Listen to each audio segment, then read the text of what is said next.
Always winter, never Christmas. Always winter, never Christmas. Always winter, never Christmas. This was the mantra of one of C.S. Lewis's most famous antagonists, the White Witch. For a religious man like C.S. Lewis, this meant one thing: always cold, never warmth. Always bitter, never sweet. Always gloom, never hope. Christmas was the birth of Christ, the blessed Savior of the earth.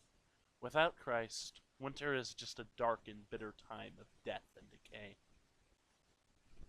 This is a continuation of my Roaring Delta theory, but I want to revise it a little bit.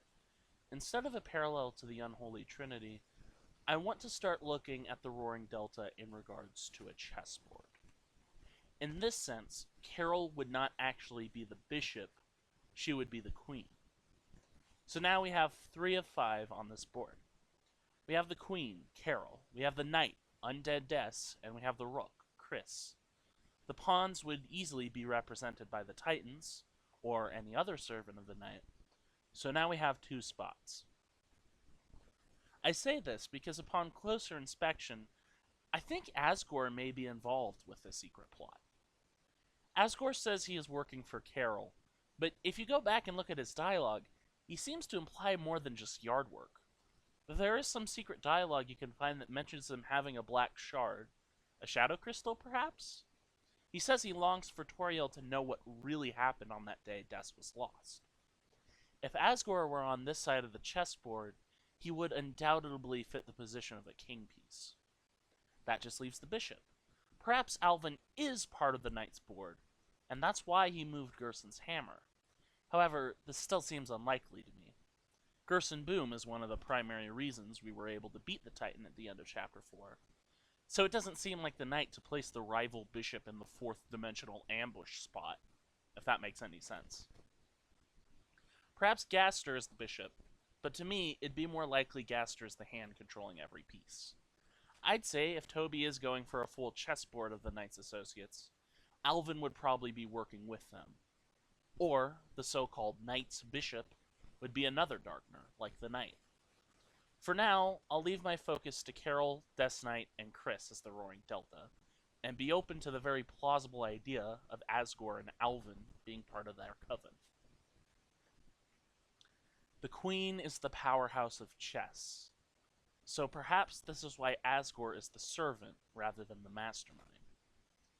Deltarune operates in an Alice in Wonderland type world. The main character lives in the real, magic-free world, but they step into a magical land of escapism which feels just as real as the world they live in. Alice in Wonderland is not an unfair comparison, but this is a common trope in media, and the comparison that might be the most relevant to make is the Narnia series by C.S. Lewis. In Narnia, 4 children enter a mysterious wardrobe in their new home, which acts as a portal to Narnia. The first person they meet is Mr. Tumnus, a friendly character with horns, similar to Rousing. The 4 children must find the wise and powerful Aslan, the lion guardian of Narnia, and stop the evil witch from blanketing the entirety of the land in snow. However, one of the children was led astray by the White Witch. The witch promised Edmund many of his worldly desires, so Edmund did her bidding willingly at first, but eventually became owned by her and forced to do her bidding. The only way Edmund could be saved from bondage under the Queen is that Aslan had to die for him in a brutal and depressing scene, only for Aslan to resurrect shortly after, because C.S. Lewis was trying to do the whole Jesus thing.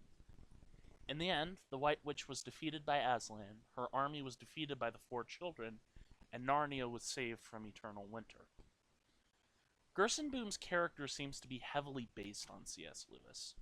There's definitely some J.R. Tolkien inspirations as well, but the specific way he structures the story of the Lord of the Hammer seems to match closer with C.S. Lewis's style, being a direct allegory of the events of the prophecy. This essentially is what the Roaring is. Always winter, never Christmas. Always December, never holiday. Carol would be comparable to the White Witch. Ice magic was the beginning of the Forbidden Path. It's weird seeing ice magic as evil unless you consider the original story. Always winter, never Christmas. Chris, then, could be comparable to Edmund, having a specific role to carry out in Carol's plan, which Chris initially thought would give them freedom of some kind, but has now become a cage of expectations and responsibilities. I take back what I said about Chris being evil in this story. Rather, Chris is being coerced into this dark plot by someone else. Carol, dear old mother, is the mastermind of whatever it is she's trying to do. Death Knight's goal is to bring the roaring, and Chris's role is to keep the player's soul caged and out of the way. Now, why does Carol want to bring the roaring so bad? Now, I don't think it's for the sake of bringing the bleak hope of Endless Night. Rather, I think it's simply to see her daughter again. See Des as more than just a dark image of her former self. But perhaps Carol knows about the roaring, and perhaps she has a plan to stop it. Of course, Undyne was needed for the code, but why then does the knight hold on to her after getting into the bunker? Well, interestingly, on the phone, the conversation is incomplete, but the person on the phone says, "Police sacrifice." Sacrifice? What do they need to sacrifice Undyne for? Well, let's talk about it.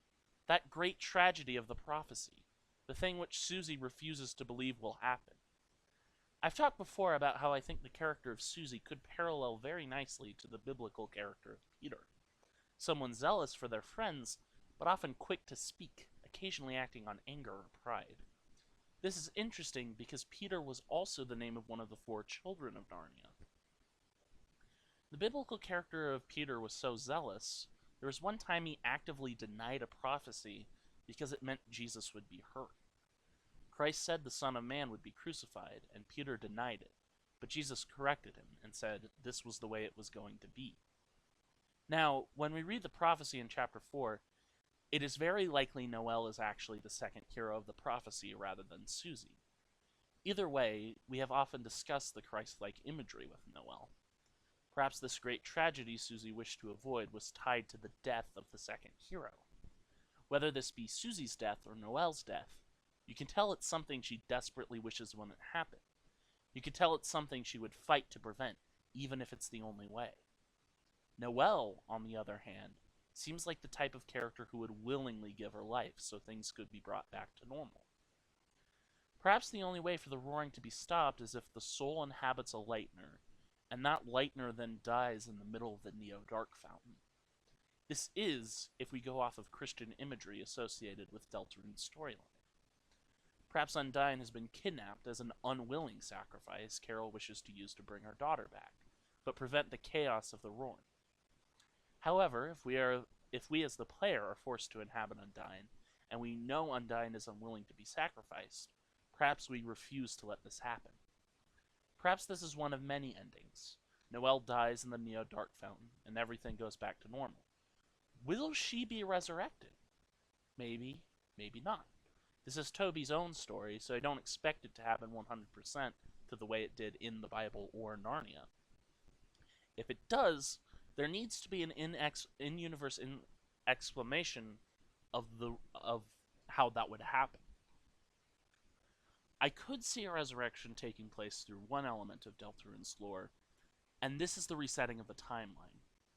In the original Undertale, it was required to get the ending where Flowey kills Asgore before getting the true pacifist ending.